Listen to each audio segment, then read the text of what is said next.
안녕하세요. 한의학 박사 한진입니다. 일상생활을 하다 잠시 멈춰야 할 때가 있습니다. 너무 앞으로만 나아가다가 쉼표를 찍어야 할 순간이 오기 때문이죠. 삶을 일시 정지시키는 증상 중 하나가 두통인데요. 두통만큼 삶의 질을 떨어뜨리는 질환이 없습니다.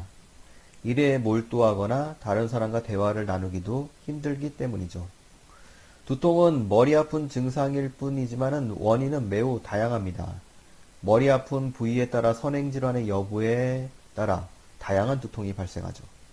두통은 몸이 쉬어야 한다는 일종의 알람 장치입니다. 이때 그냥 쉬면 나아지는 두통도 있지만 생명의 위급함을 알리는 의미로서의 두통도 존재합니다. 일단 일상에서 빈번하게 나타나고 생명에 위협적이지 않은 두통에 대해서 알아보겠습니다. 대표적인 질환이 긴장성 두통과 편두통입니다.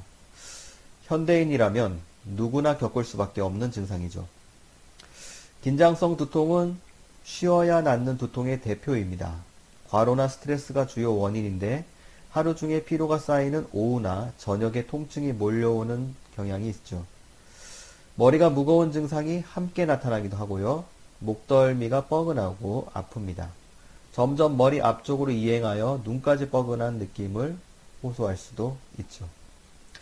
피로도와 관련이 깊으므로 진통제는 근본적인 해결책이 되지 못합니다.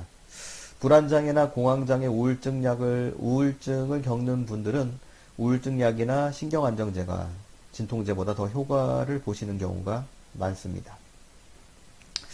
편두통은 주기적으로 조이는 듯한 통증, 묵직한 통증, 콕콕 찌르는 듯한 통증이 사람마다 다양하게 나타나죠. 학업이나 직장 업무에 시달리는 젊은 사람에게도 발생하는 특징이 있지만 갱년기 이후엔 만성화하는 경우가 일반적인 편두통의 특징입니다.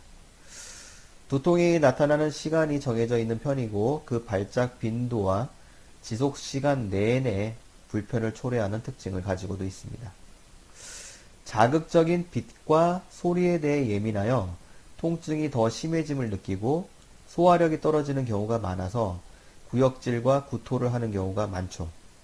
소화력 저하가 정신적 스트레스의 결과로 유발되는 경우가 많으므로 앞서 설명드린 긴장성 두통과 함께 나타날 수도 있습니다. 긴장성 두통이 나타나는 경우 고개를 뒤로 젖히고 수초간 머무는 자세를 유지하고 편두통의 경우 통증 부위를 손가락 끝으로 지압하면서 일과를 유지하다가 퇴근 후엔 더운 물 샤워를 하면서 목덜미나 머리를 더운 물로 마사지 하시는 것이 도움이 됩니다.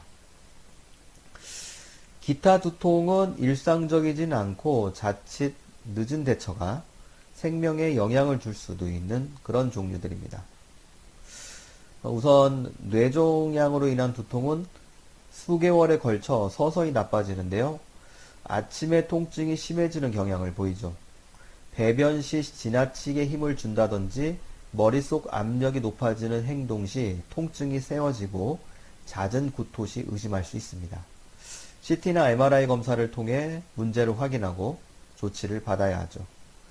뇌내 출혈 그리고 지주막하 출혈. 지주막이란 뇌를 둘러싼 그런 막 아래에 그 혈관이 터진 것이 지주막하 출혈이라 불리는데요. 역시 극심한 통증을 유발할 수 있습니다. 둘 다 수시간 내에 혼수가 나타날 수 있는 심각한 질환이기 때문에 3시간 내에 빠른 조치가 필요합니다.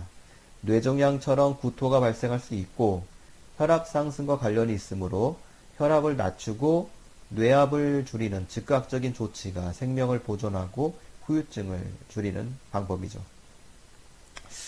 뇌출혈의 경우 반신마비 증상이 빠르게 나타나므로 한쪽 팔다리의 마비, 특히나 엄지나 검지손가락에 힘이 빠지는 증상이 오래 지속된다면 뇌혈관 질환의 가능성을 염두에 두고 조기에 조치를 받는 것이 좋습니다.